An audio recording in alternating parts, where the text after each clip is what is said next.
Oh boy, disclaimer. Welcome one and all to Banderson's Treehouse of Horror Countdown Review. Continue watching, if you dare.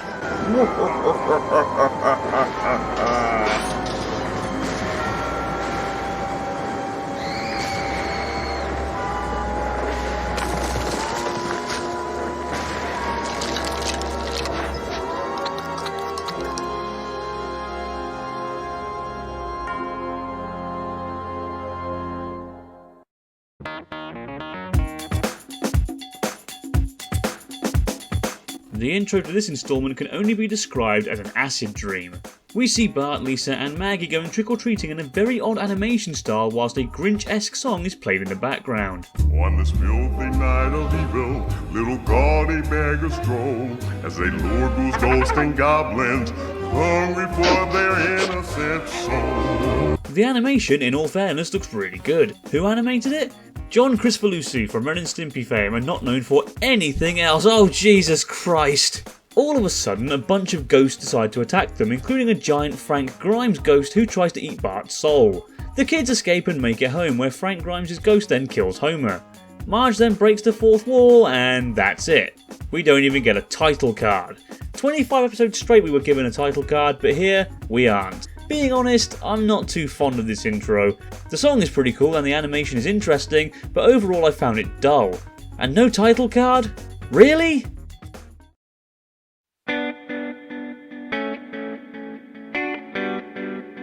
Sideshow Bob kills Bart Simpson. 27 bloody seasons since Bart foiled his plans to frame Krusty, and we finally get the payoff to one of the longest running story arcs in television history. And it's over in moments. Bart gets a text from Milhouse to meet him in the music room, however it turns out to be Sideshow Bob using Milhouse's phone. Bart gloats saying Bob will never kill him, so he does with a spear gun. That's it. 27 seasons for that. Well, thankfully we do get more. After killing Bart, Bob gets a job as a university professor but eventually finds his life meaningless and realises he was only happy when trying to kill Bart. So he builds a machine to reanimate Bart so he can kill him over and over again. This is what makes the segment, in my humble and correct opinion. The deaths are brutal and really imaginative too. Bart dying from a heart attack after seeing the electricity bill for the machine is hilarious. However, being honest, aside from the gore, there isn't much this segment has to offer. Sure, it's a great concept and they use it to its full potential, but it severely lacks in laughs. There are a couple of visual gags, like the sign outside Bob's house and the sign outside Springfield U, but aside from those and the previously mentioned Bart death, it doesn't hit home with all of its jokes. There are certainly no scares to speak of either, and the plot is non-existent. It just sort of happens. There's no real flow to it. However, as is the case whenever he appears, Bob does make it very enjoyable. Kelsey Grammer is always a delight as Bob, and seeing him carry around Bart's corpse with him is a nice touch. It's like he can't live life without Bart, and it adds to his psychotic nature. There are also some nice throwbacks to previous Simpsons episodes and previous Treehouse episodes too. The segment ends when the Simpson family discover Bart in Bob's basement and Homer kills him with a lamp. Upon reanimating Bart, he in turn reanimates Bob's head with a chicken's body, some antlers, frog's legs and a lion's tail, creating this crime against nature. Not sure if it's a fitting ending to the segment, but it is memorable.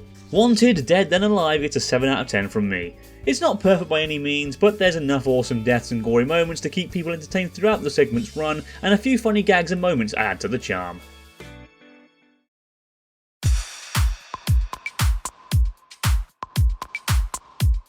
Gee, I wonder what this is parodying. Homerzilla is a parody of Godzilla. Duh. I'm immediately pleased to see the animation is in full-blown black and white, as it should be. What I'm not happy about is the parody itself. This is one of the more lazy parodies, if I'm honest. Grandpa is considered a crazy old man for sending a donut into the ocean once a day to stop a giant sea monster from destroying the city. One day he dies after choking on a sprinkle, causing Homerzilla to awake and destroy the town. I'll give it this much, there is some wonderful self-aware humour thrown in. Let us show disrespect with poorly dubbed laughter. But aside from that, there really isn't much separating it from the original Godzilla. It's your typical replace original characters with Simpsons characters shtick, which got old by Treehouse 8. All it is Homer dressed as Godzilla walking around screaming and the Simpsons characters putting on shite Japanese accents. Right. The city's the only place you can get tuna rolls at 5 in the morning. Because you do have fishy breath. It gets old pretty quick. But then the segment is a complete swerve and we see Homerzilla fall off the set. Then we see some film executives watching the Homerzilla film saying it's so poorly and cheaply made they want to remake it and cash in on it. It's a nice satire on how the movie industry would rather put millions of dollars into a remake rather than just making an original concept. Being honest, I really like the segment from this point onwards. It goes from being a lame Godzilla parody to a fun satire of the film industry. 2 years later they released Zilla with the typical modern additions such as half-naked beautiful women and over-the-top acting that really isn't needed. It's a total failure, so they send all the films to be dumped in the ocean. But uh-oh, look who they wake up. I love this Homerzilla will return message. Just brilliant. I'm giving Homerzilla a 5 out of 10. It really is a case of two halves. The first half is a boring, nothing parody while the second is a funny, well executed satire. Sadly though, the actual good bit arrives far too late to save the segment.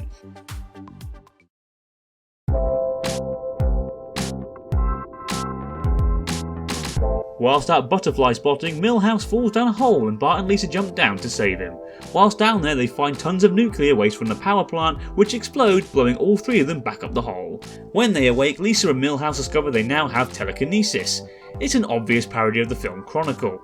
That means it adopts the found footage gimmick that film had. Unfortunately, unlike Unnormal Activity that used this gimmick well and made several good jokes with it, this segment literally does nothing with it. Like, at all. The only decent visual we get is the first person view of Lisa falling down the hole. Now, Chronicle's plot being adapted into the Simpsons universe sounds like an awesome idea, but of course, they don't even do anything remotely interesting with the concept. What a shocker! Milhouse dumps Dolph into a volcano and Lisa uses her new powers to pass gym class and play multiple instruments at once. Really? That's the best thing they could come up with? And being honest, I think the wrong characters got said powers. Imagine the different possibilities you could have if Bart, Nelson and Jimbo got telekinesis. But no, they give it to Lisa, the biggest goody two-shoes ever, and Milhouse, one of the biggest wimps in the show's history.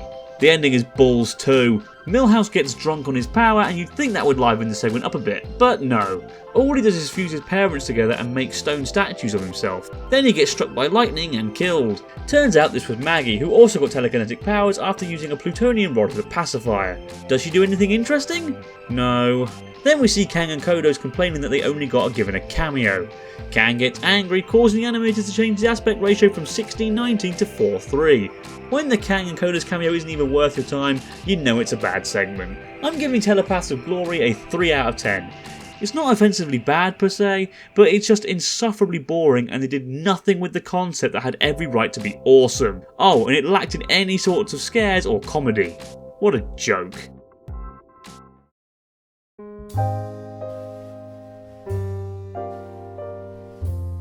Well, Treehouse of Horror 26 just didn't do it for me. It's by no means the worst one ever because 22 will never be beaten, but it's just so meh that it's hardly worth talking about. The best segment is Wanted Dead Than Alive, and even then it's not brilliant, which is a shock considering it features the answers to one of the biggest story arcs in Simpsons history. Homerzilla tried hard, but its poor first and second acts really let it down, and Telepaths of Glory is crap. I'm giving Treehouse of Horror 26 a very generous 5.5 out of 10. It just scraped past the unwatchable line simply because the first segment was pretty enjoyable. And that's it for this video and this review. Do you agree with me or do you think I'm a death short of a reanimation? What do you think of Treehouse of Horror 26? Let me know in the comments below. Thanks for watching, I'll see you next time.